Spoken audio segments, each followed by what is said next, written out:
안녕하세요. 저는 아들 하나를 둔 70대 중반의 여성입니다. 여러분들에게 기막히고 충격적인 이야기를 전하고자 합니다. 제 아들과 관련된 이야기라 어디 쉽게 이야기할 수도 없는 노릇이고 고민 끝에 익명의 힘을 빌려 이렇게 글을 써봅니다. 앞으로 저와 아들이 어떻게 지내면 좋을지 조언해 주시면 감사하겠습니다. 저는 어린 시절 가난과 폭력이 가득한 집에서 자랐습니다. 저희 아버지는 술만 드시면 폭력적으로 변하여 엄마와 저를 지독히도 괴롭혔습니다.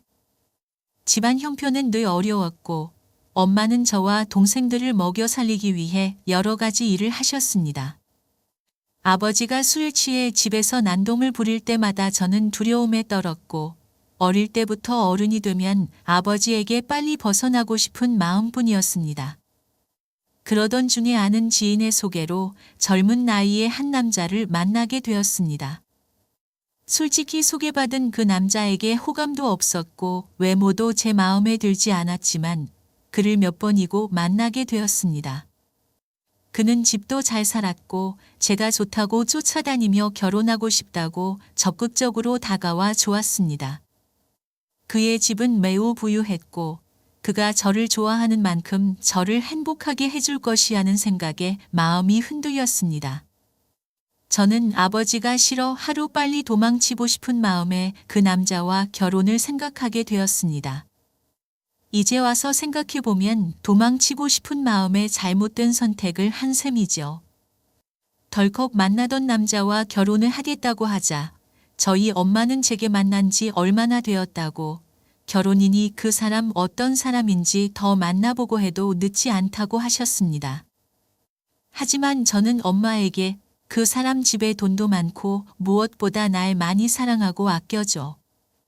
난 엄마처럼 아버지한테 맞고 살고 싶지 않아. 사랑받으면서 행복하게 살 거야. 절대 엄마처럼 안 살 거니까 라고 하며 결혼에 대한 의지를 내비쳤습니다.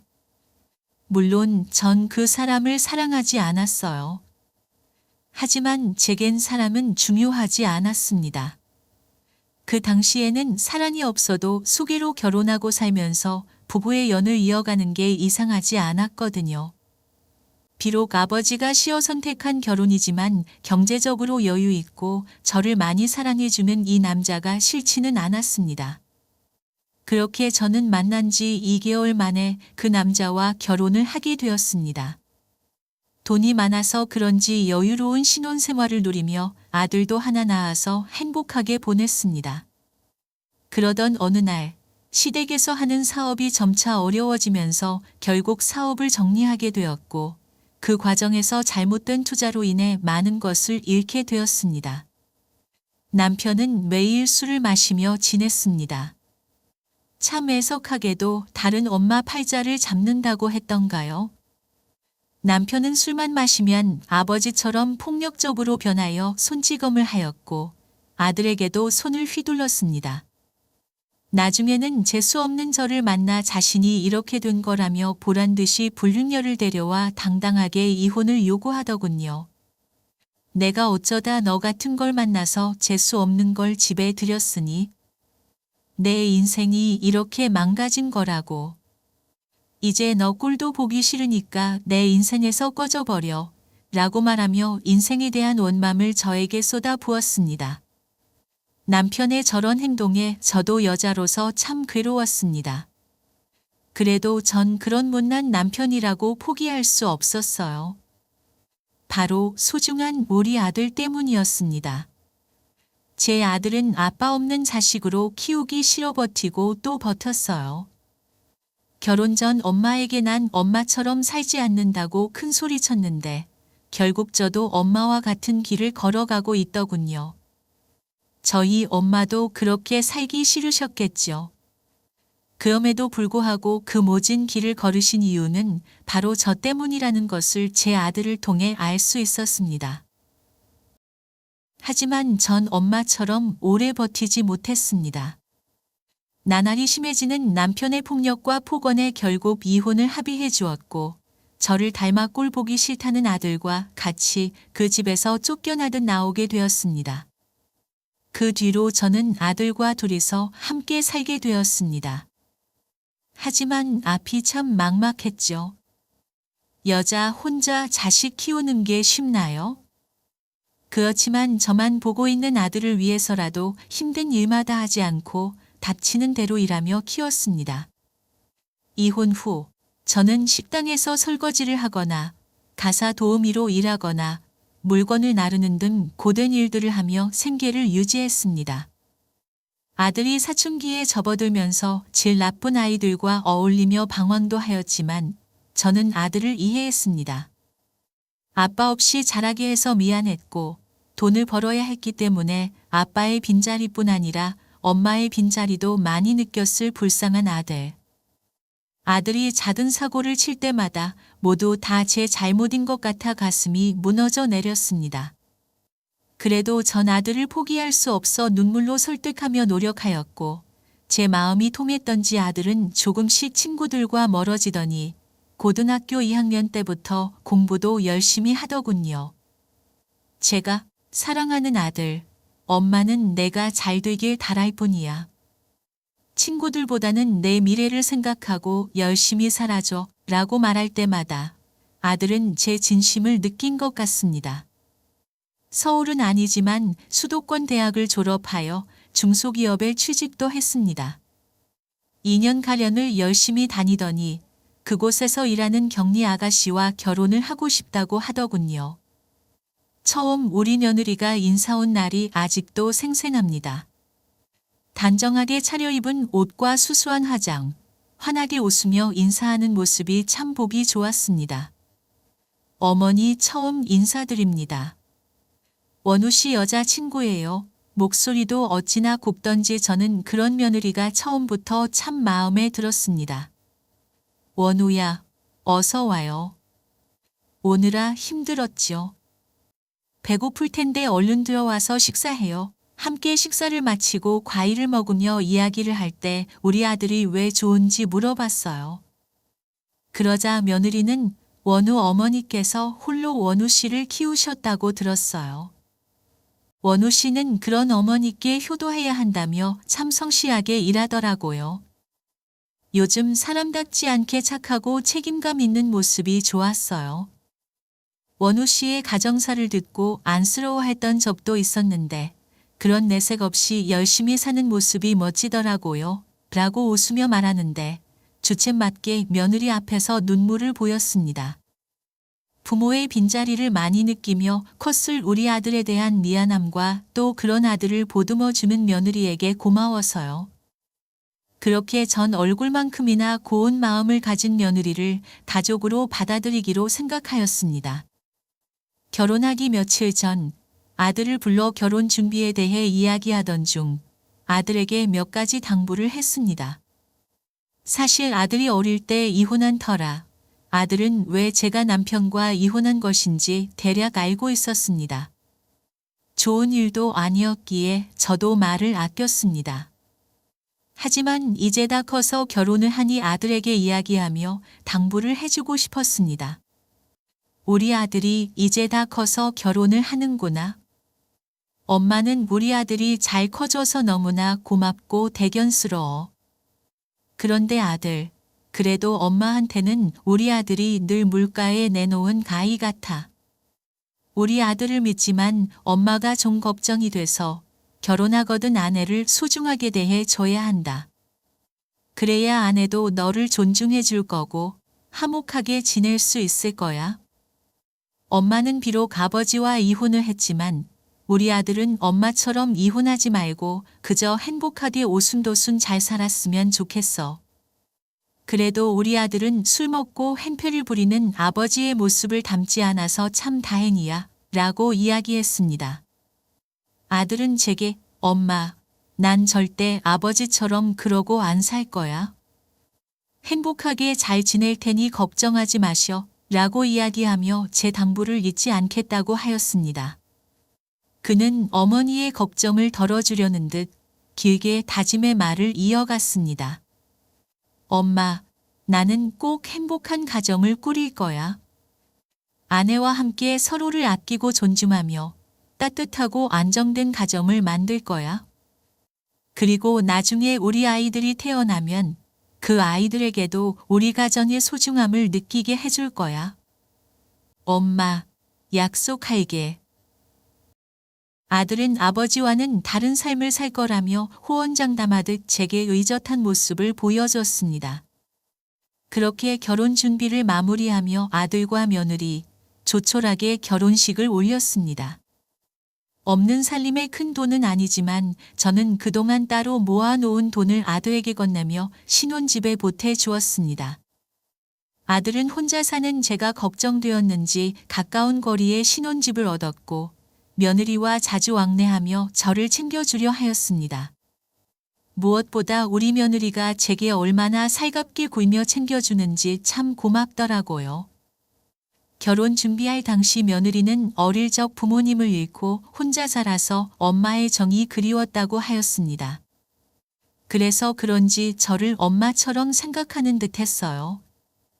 저도 딸이 하나 생긴 듯 가슴으로 며느리를 품으며 제 딸처럼 소중하게 생각했습니다. 며느리는 주말마다 저희 집에 와서 청소를 돕거나 함께 잠을 보러 가곤 했습니다. 추운 겨울날에는 따뜻한 차를 끓여 가져다 주고 명절에는 손수 만든 음식을 가져와 함께 먹었습니다. 한 번은 제가 몸이 아파서 누워있을 때 며느리가 직접 약을 사와 정성스럽게 끓여준 죽을 먹으며 마음이 따뜻해지는 걸 느꼈습니다. 우리 두 사람은 함께 많은 활동을 하며 소중한 추억을 쌓았습니다. 봄이 되면 함께 꽃구경을 가고 여름에는 근처 해변으로 피크닉을 갔습니다. 가을에는 단풍이 물든 산책로를 걸으며 많은 이야기를 나눴고 겨울에는 집에서 따뜻한 차를 마시며 옛날 이야기를 들려주곤 했습니다. 며느리와 함께 만든 김치나 떡볶이를 나눠 먹으면서 웃고 떠들던 시간들이 지금도 생생하게 기억납니다. 그러니 행복은 저절로 따라오더군요. 하지만 제게는 그 행복이 어울리지 않았나 봅니다. 1년 정도 지났으려나 어느 날부터인지 집에 찾아오는 며느리의 얼굴이 조금씩 변해가더군요. 늘 환하게 웃던 아이였는데 웃음기도 없어지고 부쩍 말수도 줄었습니다. 곱던 얼굴에 그늘이 가득하고 밥도 잘 안 챙겨 먹는지 살도 부쩍 빠져 있었습니다. 처음에는 그저 피곤해서 그런가 보다 했지만 날이 갈수록 며느리의 상태가 더 나빠지는 것 같았습니다. 얼굴색은 점점 창백해지고 피부는 거칠어져 갔습니다. 눈 주위에는 다크서클이 짙게 내려앉아 있고 머리카락도 윤기를 잃고 푸석푸석해 보였습니다. 하루는 얼굴과 몸에 상처가 있길래 며느리에게 아니 아가 얼굴하고 여기 몸에 이 상처는 뭐니? 안 그래도 살도 빠지고 얼굴빛도 안 좋은 게 너 무슨 일 있니? 라고 말하며 걱정하자 며느리는 멋쩍게 웃으며 봐, 어머니 그게 별거 아니에요. 그냥 저번에 집안 정리하다가 선반이 잘못됐는지 무너져 내렸는데 그때 선반이 했던 물건들이 떨어지면서 좀 다쳤어요. 약 바르면 금방 나아요. 또 요즘 일이 많아서 피곤한가 봐요. 살이 자꾸 빠지네요. 라고 답했습니다. 저는 그런 며느리를 걱정하며 일도 바쁘고 힘들어도 잘 챙겨 먹어야 한다고 반찬도 더 챙겨 주었습니다. 그러나 그 후에도 종종 얼굴과 몸의 상처와 멍이 보이더군요. 그런 며느리를 앉혀놓고 혹시 말 못할 고민이 있는 건 아닌지 왜 이렇게 멍이며 상처며 달고 다니는지 걱정되어 물어봤습니다. 제 물음에 며느리는 당황하는 듯하더니 제게 걱정 끼치게 해드려 죄송해요. 저번에 퇴근하고 돌아오는 길에 밤이라서 그런지 잘 안 보여서 발을 허는데 하필 계단에서 헛디딘 거라 크게 넘어졌어요. 그리고 요즘 회사 일이 많아져서 격리일 말고 창고 정리도 하거든요. 그러다 보니 일 다 하고 오면 저도 모르게 멍도 들어 있고 상처도 있더라고요. 걱정 마세요. 어머니. 금방 나아요. 라고 말하며 아무렇지 않은 듯 되려 걱정하는 저를 안심시키려 했어요. 그리고 그런 저를 보며 그래도 이렇게 걱정해 주시니까 감사해요. 걱정 끼쳐드려 죄송하기도 하고요.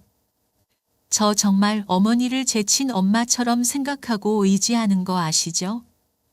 하늘에서 저희 엄마가 제게 어머니를 선물로 보내주셨나 봐요. 라고 어깨 웃으며 제 손을 꼭 잡아주더군요. 저도 그런 며느리를 보며 손을 따스하게 잡아주었습니다. 그리고 며느리의 말을 듣고 저는 정말 그런 줄 알았어요. 그렇지만 아무리 일이 힘들고 그렇다 한들 어떨 때는 아들과 함께 집에 올 때조차도 며느리는 웃지 않고 멍하니 있기도 했고요. 전 그런 며느리가 계속 신경이 쓰이고 걱정이 되어 아들에게 이야기했습니다. 아들 요즘 새학기 힘든 거 알고 있지? 얼굴빛도 안 좋고 몸도 말라가고 걱정이다. 저러니 임신이 잘 안 되는 거 아닌지 걱정되고 일이 저렇게 힘들어 사람이 변해가는데 그 일 계속 다녀야 하는 거라니 하고 이야기하자 아들은 크게 동의하지 않고 누워서 TV를 보며 일이 뭐 다 힘들지 안 힘든 일이 어딨어? 그래. 그리고 힘들다고 일 그만두면 엄마들 혼자 돈 벌어야 되는데 나도 힘들어 엄마. 둘이 버는 게 훨씬 낫지. 아기도 천천히 가지기로 했어.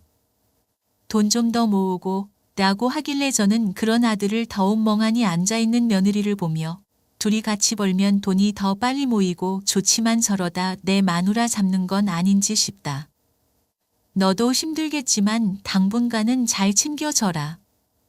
서로 의지하는 게 부부 아니니? 라고 말해 주었습니다. 그러나 아들은 눈길도 주지 않고 멍하니 앉아있는 며느리에게 큰 신경을 쓰지 않는 듯 하더군요. 며느리뿐만 아니라 아들도 일하느라 고생이 많을 텐데 집에서 쉬고 있는 내가 더 챙겨줘야겠다는 생각에 며느리와 아들을 위해 반찬도 만들어주고 건강 챙기려면 몸에 좋다는 건강식품을 사주기도 하셨어요. 그런 제의 노력에도 며느리의 상태는 좋아지지 않았습니다. 일에 많이 지었는지 돌연 다니던 회사를 그만두고 집에서 쉬게 되었습니다. 저는 차라리 그만두고 푹 쉬면서 몸을 회복하는 게 좋겠다고 생각하며 일을 그만둔 며느리를 칭찬하며 다였어요. 그만두고 좀 쉬면 해결될 거라 생각했는데 이상하게 시간이 지나고 상태는 좋아지지 않고 더 심해졌습니다. 제 집과 가까워 자주 놀러 왔었는데 이제는 잘 오지도 않고 보니까 집에서 나오지도 않는 것 같더라고요. 걱정스러운 마음에 제가 직접 며느리를 찾아가 보기로 하였습니다. 며느리하고 아들이 좋아하는 반찬 몇 가지를 챙겨서 며느리의 집으로 갔습니다. 초인종을 누르고 기다렸는데 며느리는 나오지 않더군요. 일도 없고 집에도 잘 안 나가서 분명 집에 있을 텐데 왜 문을 열어주나 하는 생각에 걱정되어 비밀번호를 치고 들어갔어요. 집 문을 여니 온통 깜깜한 것이 불이 다 꺼져 있더군요. 며느리가 잠시 어디 볼일 보러 간 건가 싶어 반찬을 냉장고에 넣어 정리하고 온 김에 집안 청소나 좀 해줄 겸 불을 켜고 정리를 하다 안방으로 들어갔습니다. 안방 불을 켜 자저는 깜짝 놀라고 말았어요. 며느리는 안방 창밖을 보고 앉은 채로 멍하니 있었습니다. 제가 온 줄도 모르고요. 저는 며느리에 다가가 이렇게 말했습니다. 아니, 집에 있으면서 문도 안 열어주고 불도 안 켜고 뭐 하고 있는 거니? 라고 조심스레 묻자 며느리는 저를 쳐다보지도 않고 멍하니 창밖만 보고 있더라고요. 저는 그런 며느리가 점점 이상해져 가고 있다고 확신이 들기 시작했습니다. 어디 아픈 건가 싶어 몸 상태를 확인해 봤지만 열이 있거나 하지는 않았어요.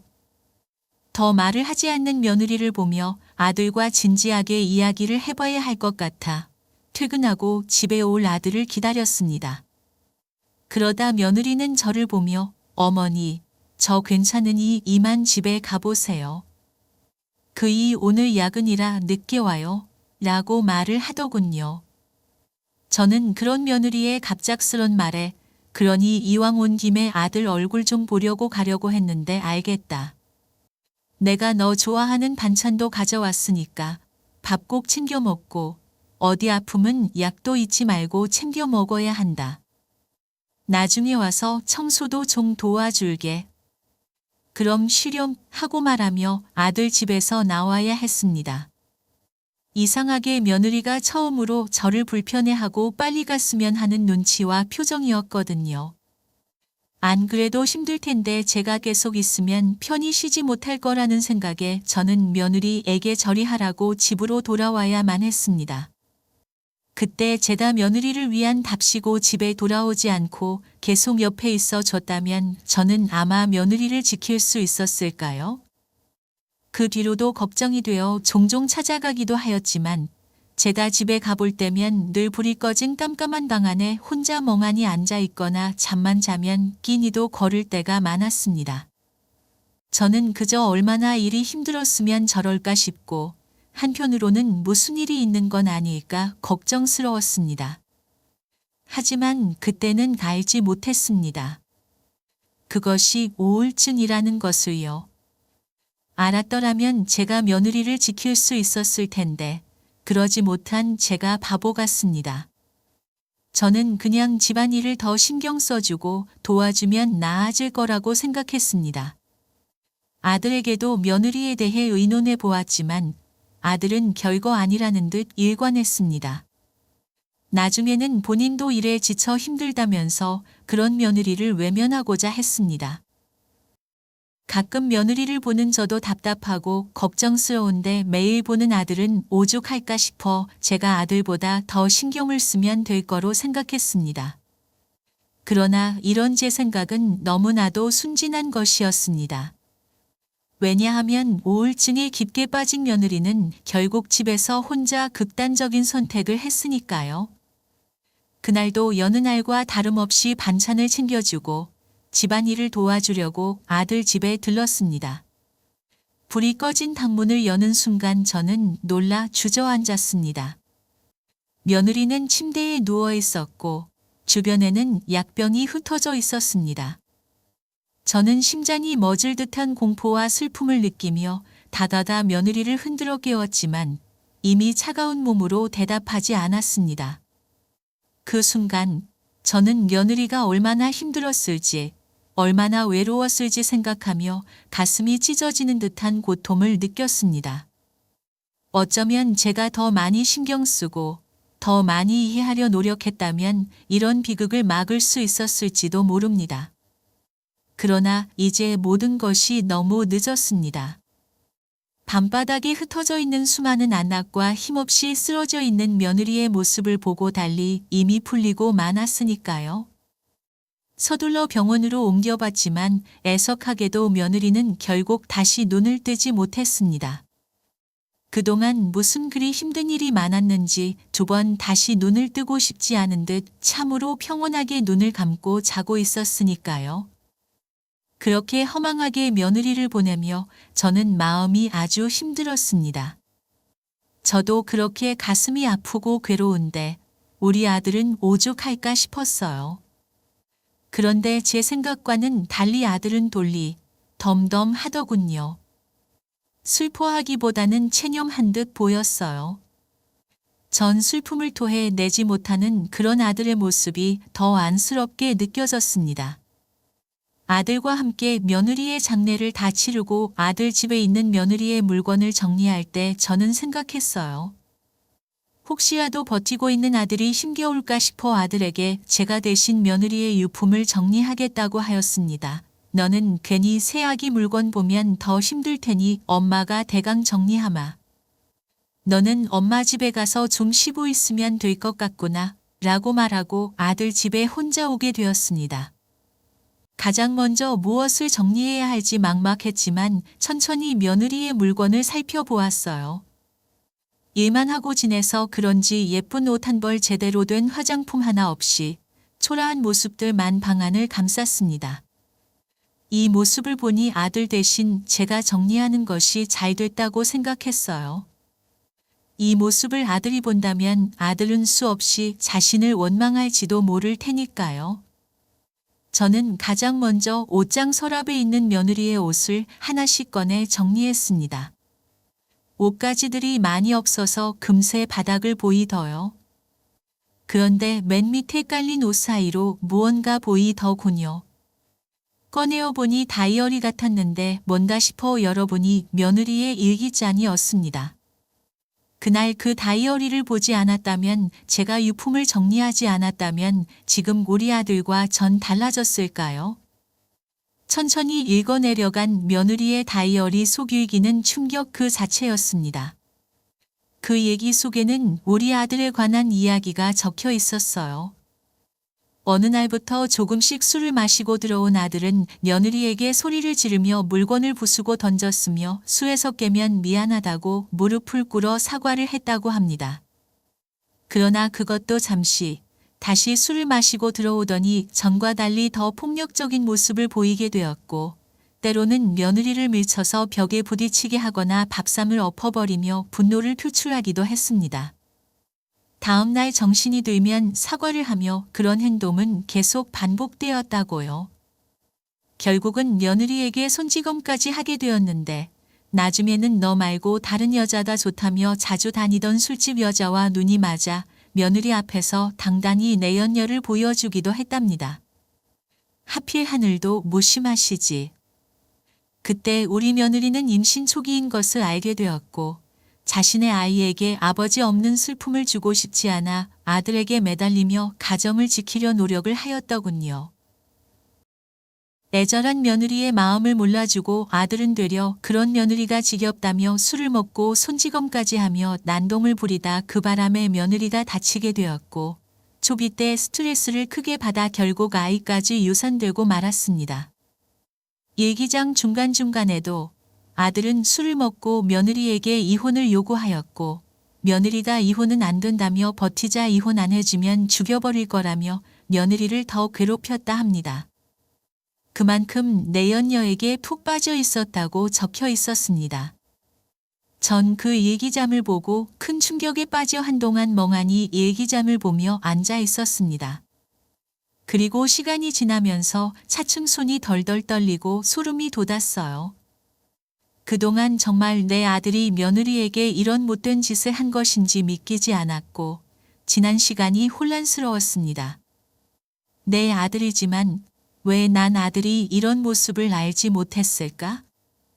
며느리와 아들은 왜 내게 모든 것을 감추고 내 눈과 귀를 먹게 했을까? 내 아들이 내게 두 얼굴이었다는 생각에 소름이 확 끼쳤습니다. 전 정신을 가다듬고 며느리의 다이어리를 챙겨 집에서 쉬고 있는 아들에게 달려갔습니다. 그리고 아들 앞에 며느리의 일기장을 보여주며 사실인지 물었죠. 너, 며느리가 쓴 일기장 속 이야기가 정말 사실이니?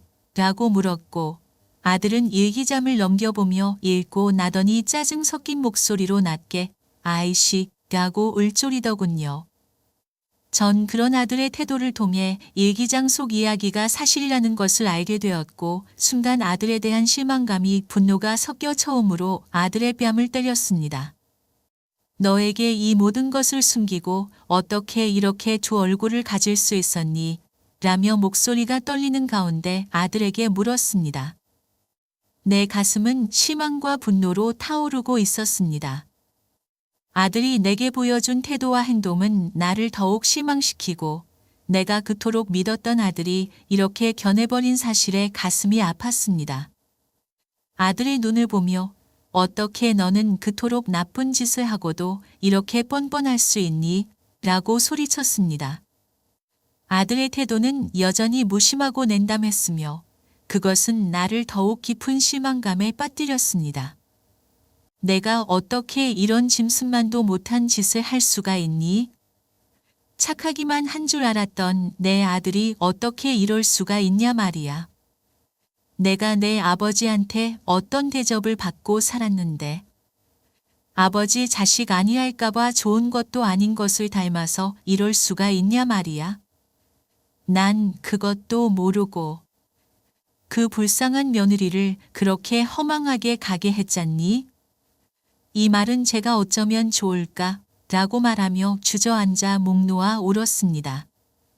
저는 며느리가 그렇게 고통받고 있었는데도 아무것도 모르고 지나친 제가 너무나도 한심스러웠어요. 매일 얼굴을 마주하면서도 며느리의 고통을 알아차지 못한 제 자신이 원망스러웠습니다. 며느리가 도움을 청할 수도 있었을 텐데 제가 그 신호를 무시하고 지나친 것은 아닌지 자꾸만 생각이 들었어요. 그리고 조금 진정되었을 때 아들을 경찰에 신고했습니다. 정신이 들고 마음이 차분해지자 며느리가 스스로 목숨을 끊었을지 의심스러워 설사 스스로 목숨을 끊었다고 할지라도 홀로 죽음을 맞이하게 내몰아단 것은 제 아들이니까요. 또 며느리 뱃속에 있는 아이까지 떠나기 하나들이 사랑처럼 보이지 않았습니다. 전 며느리가 써놓은 다이어리 속일기를 증거로 경찰에게 다시 수사해달라고 요청했어요. 전 그동안 제 아들이 성실하고 그저 착한 아이일 거라고 생각한 바보천치였습니다.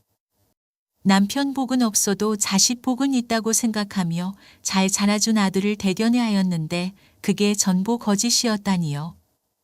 외할아버지와 아버지의 모습을 똑같이 빼닮은 아들이 그저 원망스럽습니다. 그리고 그 모든 시간을 견디는 며느리가 같은 여자로서 불쌍하게만 느껴졌습니다. 바보같이 미련하게 살지 말고 내게 도움을 요청하지.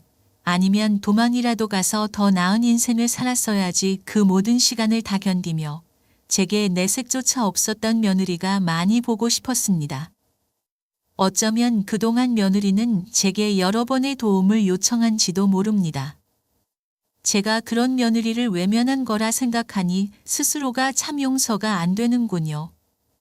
그렇게 한없이 착하고 애처로운 아이를 더 살펴보고 신경 썼더라면 이런 일이 오지 않았을 거라는 죄책감이 듭니다. 이런 제 마음을 하늘이 알았는지 결국 힘들다는 며느리 관한 수사가 시작되었고 아들은 어떻게 자식을 의심하고 신고할 수 있냐며 저를 원망하더군요. 엄마라는 사람이 어떻게 나를 의심해? 내가 술 먹고 좀 때렸다고 날 살인범으로 생각하는 거야? 인생 살기 싫어서 자살한 것을 왜 내 탓을 하느냐고 라며 제게 악을 쓰는 아들. 아들의 말을 들으며 가슴이 찢어지는 듯 했습니다. 너 정말 그렇게 말할 수 있어? 엄마가 너를 어떻게 키웠는데 어떻게 그럴 수 있니? 라고 외쳤지만 아들은 여전히 분노에 차 있었습니다. 엄마, 내가 진짜 그런 사람으로 보이냐고? 내 인생을 이렇게 망치게 할 거냐? 라고 소리쳤습니다. 수사를 제대로 해봐야 알겠지만 만약 아들이 그런 짓을 한 게 아니더라도 전 아들을 신고한 것에 후회는 없습니다. 사람을 꼭 죽여야만 잘못한 게 아니잖아요. 한 사람을 죽음의 길로 떠미는 것도 잘못 아니겠습니까? 저도 앞으로 평생을 며느리에게 속죄하며 살겠지요. 못난 아들도 제 마음을 이어받아 죄를 뉘우치며 살길 바랍니다. 여러분들이 보시기에는 자식을 신고한 어미가 어디 있느냐고 비난하실지 몰라도 제 자식이기 때문에 한없이 못났어도 제 자식이기 때문에 어미로서 잘못한 것은 바로 잡아주고 싶었습니다. 못난 아들을 대신하여 며느리에게 머리를 조아리며 죄를 빌면서 수사 결과를 기다렸습니다. 수사를 통해 알게 된 사실은 아들이 며느리를 죽였다는 직접 증거는 나오지 않았기에 살인죄는 적용되지 않았지만 그간 이루어진 협박, 폭행 그리고 임신한 아내를 폭행하여 일어난 유산에 대한 죄가 인정돼 실형을 살게 되었습니다. 아들의 실형 선고를 듣고 저는 한없이 눈물을 흘렸습니다. 마음속 깊은 곳에서 자책과 후회가 밀려왔습니다. 어쩌면 내가 더 일찍 알아채고 멈추게 했더라면 이런 생각이 머릿속을 떠나지 않았습니다. 며느리와 그 아이에게 진 빚을 어떻게 갚을 수 있을지 모르겠지만 이제라도 아들이 자신의 잘못을 깨닫고 뉘우치길 바랄 뿐입니다. 첫 범죄이기 때문에 감옥에서 보내는 시간이 그리 길지는 않지만 아들이 자신의 잘못에 대한 대가를 치러야 한다는 사실은 저를 매우 아프게 합니다. 이번 기회를 통해 아들이 새로운 사람으로 거듭나길 희망합니다. 아들은 여전히 저를 원망하며 모든 연락을 거부하고 있습니다. 하지만 제가 계속 인내하고 조언을 아끼지 않는다면 아들도 제 마음을 이해하고 진심으로 자신의 잘못을 뉘우치지 않을까 생각합니다. 이런 상황에서 저는 아들을 더 현명하게 가르칠 수 있는 방법에 대해 여러분의 조언과 격려가 절실히 필요합니다. 변화는 즉시 일어나지 않겠지만 저는 포기하지 않을 것입니다. 어머니의 사랑과 인내가 아들로 하여금 자신의 잘못을 깨닫고 올바른 길로 돌아오게 할 것이라 믿습니다.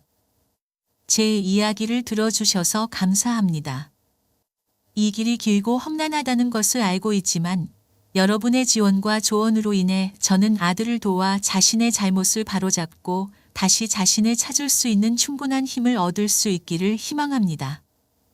머지않은 미래에 저는 아들의 변화와 회개에 대한 이야기, 그리고 우리가 이 어려움을 어떻게 극복했는지에 대한 이야기를 들려드릴 수 있기를 바랍니다.